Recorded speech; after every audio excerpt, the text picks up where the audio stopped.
దివారాత్రము ఆయన మాటలు ధ్యానించువాడు ధన్యుడు. 2 చేతులతో ఒకసారి గట్టిగా స్తోత్రం చెప్పండి. మీరు ఎంతగా వాక్యాన్ని ధ్యానం చేస్తే అంత ధన్యులు అవుతారండి. నేను చెబుతున్న మాటగా పరిశుద్ధాత్మ దేవుడే చెప్తున్నాడు. మీరు దివారాత్రము బైబిల్ని ధ్యానం చేయండి, చదువుతూ ఉండండి, మీరు ధన్యులు అవుతారు. చదువు రాని వాళ్ళ పరిస్థితి ఏంటంటే చదివించుకోవాలి. మీరు కూడా తప్పదు. చదువు రాదు అని మోటాముల్లే సర్దే బాకండి. చదువు రాకపోయినా చదివించుకోవటానికన్నా ప్రయత్నం చేయండి. చదివించుకోవాలి. మన దగ్గరకు వస్తారు అంధులుగా ఉన్నటువంటి వారు, కళ్ళు లేనటువంటి వాళ్ళు వస్తారు వాక్యాలు చెప్పటానికి. పోయినసారి ఒక ఆయన వచ్చాడు, కాకినాడ నుంచి ఆయన వచ్చాడు, విక్టర్ పాల్ గారు.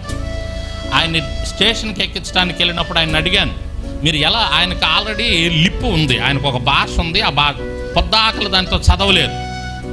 ఎట్లా మీరు ఎలా అంటే చదివించుకుంటాను. మా పిల్లల చేత, మా ఆవిడ ఉంది, మా ఆవిడ చేత, లేకపోతే నా కొడుకు నా కూతురు చేత నేను చదివించుకుంటాను.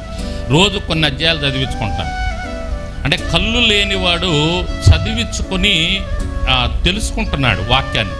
మీకు కళ్ళు ఉన్నాయి కాబట్టి మీరు ఆ చదువు రాదులే అని నిర్లక్ష్యం చేయకుండా మీ పిల్లల చేత, ఎవరైతే దేవుడు చూపిస్తాడు, దారి చూపిస్తాడు, ఎవరో ఒకరు ఉంటారు, వాళ్ళ చేత చదివించుకోండి. వాక్యాన్ని చదివించుకొని జాగ్రత్తగా వినండి.